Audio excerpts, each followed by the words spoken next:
Hello hi guys, today mini blog get ready with me. ఆ శారీ అయితే వేసుకోబోతున్నాను. ఇదైతేనా వరలక్ష్మి వ్రతం కోసం తీసుకున్నాను.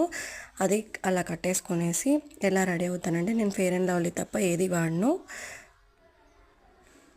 తర్వాత పాండ్స్ పౌడరును పాండ్స్ను ఫెయిర్ అండ్ లవ్లీ తప్ప ఏది వాడను నేను. ప్లస్ ఇంకోటి ఏంటంటే, నేను స్టిక్కర్ పెట్టుకున్న తర్వాత కుంకుమ చూపిస్తాను. ఆ కుంకుమ తిరుపతి నుండి తీసుకొచ్చింది. చాలా అంటే చాలా మంచిగా ఉంటుంది. స్మెల్ అయితే చాలా బాగుంటుంది. అదే అంతా వీడియో ఫుల్గా రాలేదు ఫ్రెండ్స్, ఎందుకంటే నేను ఫస్ట్ టైం చేస్తున్నాను మినీ బ్లాగ్. ఎలా రెడీ అవుతారనేది. ఇప్పుడైతే బ్యాంగిల్ అయితే ఇది సెట్ అవుతుందో లేదో అనుకున్నా, సెట్ అయింది. ఇదైతే బ్లాక్ బీడ్స్. నేను ఎప్పుడు ఫ్రైడే టైమ్స్ ఇదే వేసుకుంటాను.